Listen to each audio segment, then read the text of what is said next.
Elle s'appelle Marguerite Giannatti. Elle est là depuis 20 ans. Elle est responsable des crédits à l'agence Private Banking Leumi. Elle nous parle de son parcours d'Alia. C'est tout de suite. Ils ont relevé le défi de l'Alia. Alia Story, c'est vous, c'est nous. Bonjour Marguerite. Bonjour. Bienvenue. Merci.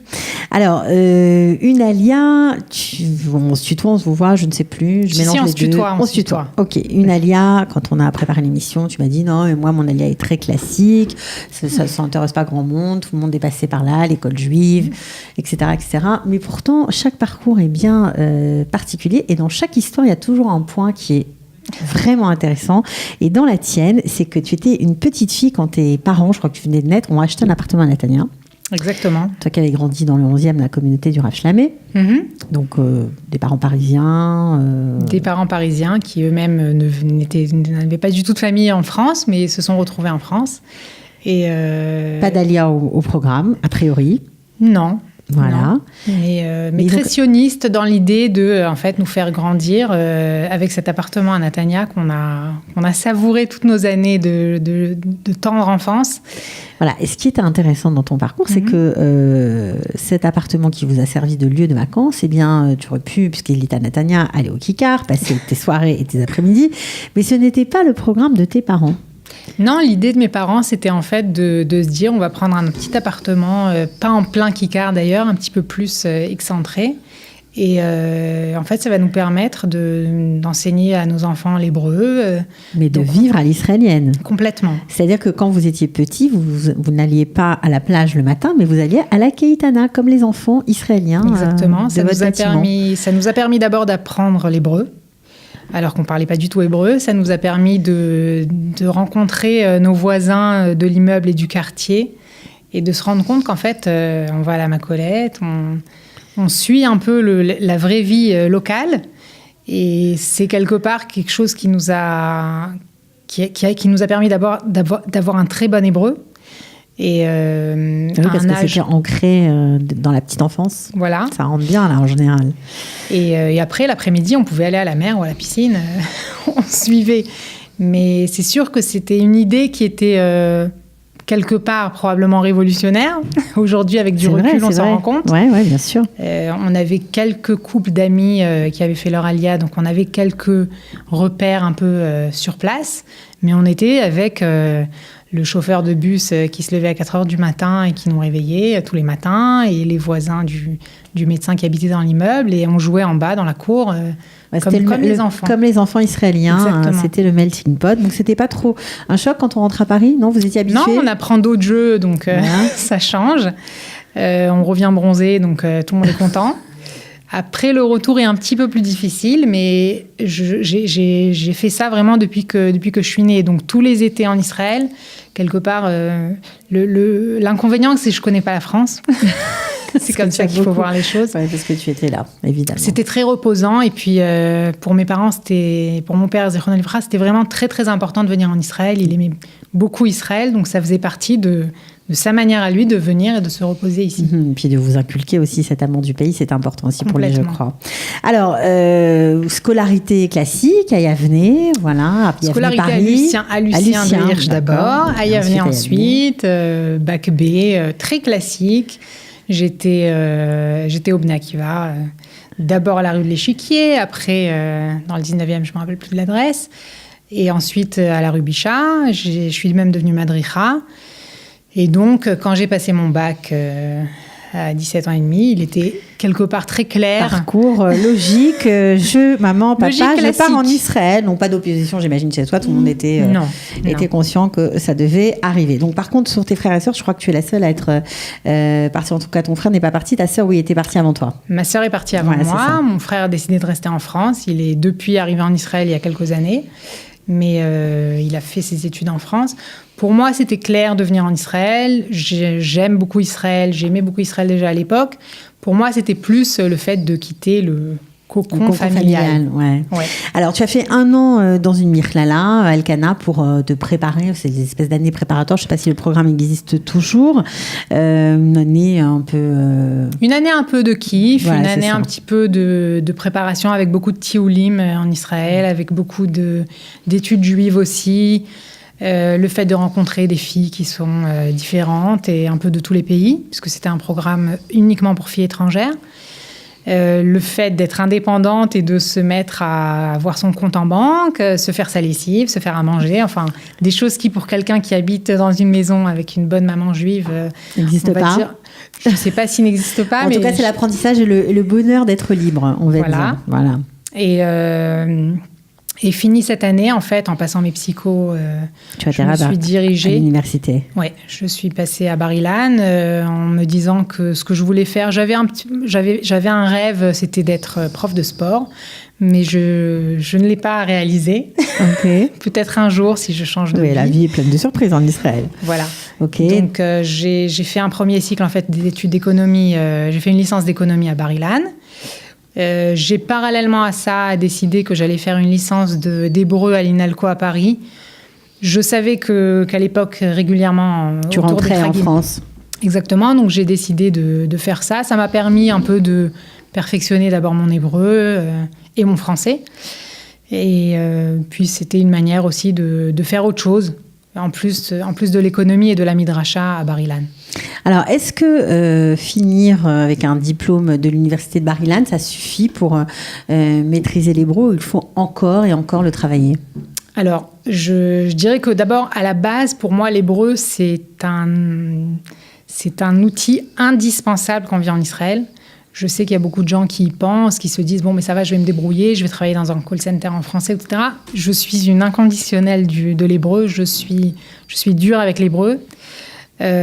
Pour moi, c'est le fait de savoir qu'on est né éventuellement autre part et qu'on est arrivé à l'âge de 18 ans, il faut tout le temps perfectionner son hébreu. Alors, c'est sûr que, comme tu l'as dit au début, j'avais déjà un bon hébreu, j'ai passé l'hébreu au bac, j'ai eu une bonne note. Je me rappelle de la tête de la fille qui était derrière moi après que je suis passée, qui avait pas l'air très à l'aise. Qui n'avait pas dû passer toutes ses vacances en Israël comme toi. Voilà. Ouais. Je le dis bien sûr avec beaucoup d'humour aujourd'hui. Mais c'est pas évident non plus quand on arrive à la fac, même si on a un bon hébreu, de se retrouver pendant 1h30 à une conférence et de prendre des notes en hébreu parce qu'on n'est pas habitué à le faire. Donc, on peut très bien suivre à l'oral la conversation. C'est intéressant ce que tu dis parce qu'il y a des gens qui écoutent en hébreu, qui comprennent en hébreu, mais qui, par sécurité, écrivent en français. Très mauvais. Très mauvais, pas parce que c'est mauvais, mais parce qu'on n'exerce pas ni son orthographe et on n'améliore pas son hébreu. D'accord ? Maintenant, il y a des gens qui n'arrivent pas à se relire aussi, c'est ça le problème. Alors, il y a certains étudiants qui racontent que c'est difficile de se relire après quand on Je pense qu'aujourd'hui, on a d'abord d'autres outils qui sont là, qui peuvent nous aider. On peut enregistrer la conférence, on peut la filmer, donc on peut vraiment la réécouter si on a envie après.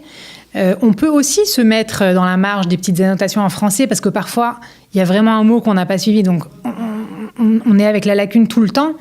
Je tiens à mentionner une petite chose juste. Moi, je suis arrivée, j'avais 17 ans et demi, j'avais un bon hébreu. Je pense que pour les gens qui arrivent à un autre âge, les choses sont un petit peu différentes. Mais c'est sûr que la préparation de la Aliyah, pour moi, doit absolument comprendre l'hébreu. L'apprentissage de la langue complètement, au maximum. C'est vraiment une base. Il faut comprendre que quand on arrive à un entretien avec un employeur et qu'on doit convaincre, en sachant que les Israéliens... Je suis israélienne aujourd'hui, mes enfants sont nés en Israël, sont un peu pouchérim, d'accord, ils sont très sûrs d'eux. Un peu brut de décoffrage aussi. Voilà. Oui. Si on a des difficultés avec la langue, c'est tout de suite un point en moins. C'est tout de suite un mais point. Ils sont quand même compréhensifs avec les nouveaux immigrants. Oui, ils peuvent l'être. Je pense que l'hébreu, c'est d'abord l'oral, donc c'est d'abord le contact. Mm-hmm. C'est aussi se dire que si vous vous mettez dans la peau d'un employeur en France avec quelqu'un qui va employer quelqu'un en français, il faut quand même avoir une certaine base, savoir s'exprimer. On va dire que dans mon domaine aujourd'hui, si je dois écrire des demandes de crédit pour une société ou pour un particulier pour des dizaines de millions de shekels, je ne peux pas me permettre ni de faire des fautes d'orthographe, ni de ne pas savoir formuler. Ça fait partie de mon outil de travail. La langue est un outil de travail, c'est sûr, c'est certain. Alors, un petit truc peut-être, Margalite, puisque tu as, on va dire, amélioré ton hébreu sans cesse. Alors pour moi, le type qui m'a beaucoup aidé, c'est les articles dans le journal. Tout simplement. Tout simplement. Pour moi, personnellement, les livres, j'ai toujours eu plus de mal, soit parce que je n'accroche pas avec le livre, soit parce que c'est... Le journal, en général, on trouve toujours une photo, un truc qui nous intéresse. C'est un peu plus light. C'est plus light. On prend un petit article tous les jours. Chaque jour, un article, on le déchiffre avec le dictionnaire. Puis aujourd'hui, Google Translate, on peut même traduire l'article aussi. Et le relire. Il y a des choses à faire. Et puis, en fait, on peut travailler sur le texte, c'est-à-dire se dire, OK, ce mot, je ne sais pas ce que c'est, mais il vient de cette racine. Je vais essayer de voir, je vais essayer de deviner. Et avancer comme ça. Ok, alors c'est important, je pose pas tout le temps, mais quand il y a matière, je pose souvent la question pour avoir des trucs, essayer de s'améliorer au niveau de la langue, voilà, pour tous ceux qui nous écoutent. Alors ensuite, Bar-Ilan, tu termines ta licence, tu fais aussi une licence à l'INALCO d'hébreu, à Paris, parallèlement. Tu fais une Nitmachut en logistique. C'est un spécialité, domaine, on va dire. Ouais, c'est un domaine qui, en fait, à l'origine, vient de l'armée. Donc, c'est une manière d'améliorer et d'optimaliser tous les systèmes de production. Ça peut être des systèmes de stockage, des systèmes de production. C'est en fait prendre un modèle de société et essayer de l'optimaliser au maximum. C'est-à-dire, est-ce que c'est dans cette chaîne, dans la production, qu'on doit réduire ci ou réduire ça, réduire les coûts, ou bien prendre...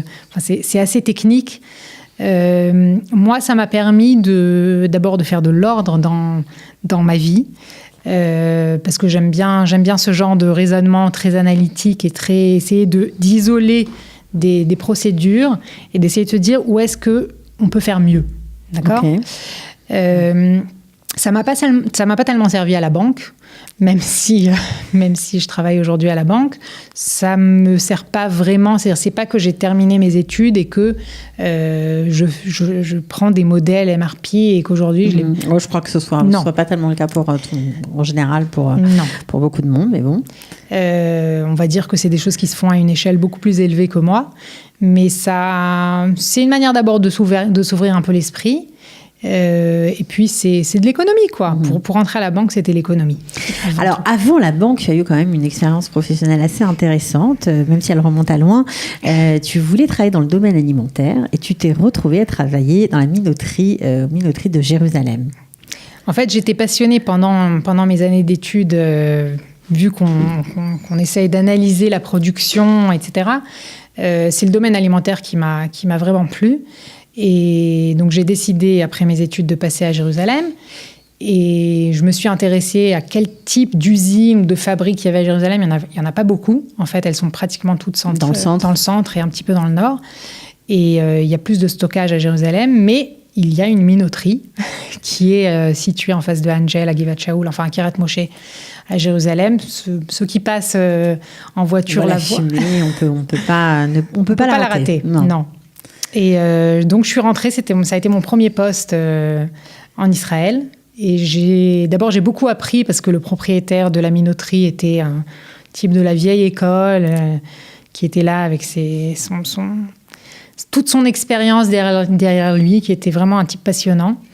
Et j'étais responsable du marketing, donc en fait, on livrait des sacs de farine, 60 kilos de farine. Vous récupériez même le blé, même la matière première d'abord. Effectivement. En fait, tout le blé arrive par des camions énormes, en général de Russie, un petit peu des États-Unis. On le mouille, on l'épluche. Enfin, il y a toute une procédure. Tout un processus, bien sûr. Et finalement, après qu'on ait épluché et qu'on ait laissé toutes les écorces, etc., on arrive à moudre cette farine avec laquelle on fait tout ce qu'on aime aujourd'hui. Et que vous livrez dans tout Jérusalem. Oui, exactement. Donc de la farine qui vient un peu de partout, en fait, mais surtout de Russie. Surtout de Russie. Elle n'était pas toujours, ça ne va pas plaire à tout le monde, mais elle n'était pas toujours d'excellente qualité. Donc en fait, d'abord, on avait bien sûr une hashgacha, donc il fallait bien sûr vérifier qu'elle ne contenait pas à l'arrivée déjà des insectes ou des bêtes de toutes sortes. C'est d'ailleurs l'occasion, le type toujours de tamiser sa farine, même quand on l'achète au supermarché, et même si elle a une hashgacha, et ensuite de la stocker, le mieux c'est dans le congélateur. Ça fait partie... Disons que j'ai été confrontée à des situations un petit peu... on imagine, on n'a pas de détails. Un petit peu désagréables. Où, des bêtes. On arrive dans des boulangeries qui ont été livrées et malheureusement, il y a des bêtes et on nous renvoie la cargaison. Et c'est pas agréable, mais il fallait gérer. C'était une phase de la société israélienne que vous ne connaissiez pas du tout. Je ne connaissais pas du tout. Il y avait énormément de clients arabes. Ah oui, j'imagine. C'était quand même dans la fin des années 90. Et puis en fait, je me suis rendu compte que j'étais pas forcément, en tant que jeune femme célibataire et seule avec une voiture, c'était pas très sûr. Vous deviez aller livrer aussi? C'est pas moi qui livrais. Vous rendre sur place ou qu'est-ce que je devais me rendre sur place quand il y avait des problèmes ou quand il fallait trouver des nouveaux clients ou quand il fallait gérer des problèmes. Donc, Atarot, les Shtachim, les Marsonim. Atarot, Beth Shemesh, Beth Lechem. C'était pas toujours très, très commode. Ouais. Donc, j'ai en fait décidé à ce moment-là que peut-être que, même si l'expérience n'était pas très longue et que ça me plaisait beaucoup, qu'il valait mieux aller sur un truc un peu plus stable et un peu plus... C'est pour ça que vous avez postulé à la banque. Voilà. Et là-bas, vous avez fait une carrière, on peut dire comme ça, parce que ça fait 20 ans que vous y êtes. C'était difficile de monter les échelons? C'était pas difficile. Je pense que à l'époque, c'était plus facile qu'aujourd'hui, je pense. Il y avait des cursus de formation vraiment très, très ciblés. Donc, à chaque cours, vous connaissez la date du prochain cours. Après, il faut faire ses preuves, bien sûr. Il faut être là, il faut suivre, il faut être motivé, il faut donner des résultats. Il faut avoir des compétences qui sont quand même dans la direction de la banque. Mais... ça, on va dire qu'en gros, ça a bien marché, quoi. Quand on est une femme, avoir un poste à responsabilité à la banque, ça permet quand même une certaine latitude pour élever ses enfants. Alors, à nouveau, aujourd'hui, c'est plus difficile. À l'époque, quand j'ai commencé, j'étais donc célibataire. Je suis arrivée à la banque célibataire. Aujourd'hui, je suis mariée, j'ai 4 enfants. 2 filles et 2 garçons. Et en fait, les premières années, j'ai pu réduire un tout petit peu mon poste, mais ça m'a permis justement de passer. Aider. Exactement. Je sais qu'aujourd'hui, c'est le genre de choses où la banque est plus rigide et ne donne pas forcément la possibilité. Je ne sais pas ce qu'il en est d'autres banques, mais c'est sûr que quelque part, c'était un choix de ma part. Mes parents à l'époque habitaient à l'étranger, les parents de mon mari aussi. Et c'était plus important à mes yeux de les élever que d'être là. Mais ouvda que ça m'a quand même permis d'avancer et de gravir les échelons malgré ça. C'est pas quelque chose qui m'a empêché d'évoluer et d'avancer. Bon, c'était un bon choix quand même, j'imagine. Bien sûr. Bon. En tout cas, c'était très sympa de vous avoir, de parler de sujets. Encore, il y a décidément plein de sujets qu'on peut découvrir grâce à vous qui venez au Studio Qualita. On est ravis. Merci pour ça. Merci à vous d'être venus. Et puis, on vous souhaite encore plein de bonnes choses. Voilà. Merci à vous. De rien, à bientôt. Au revoir. Ciao.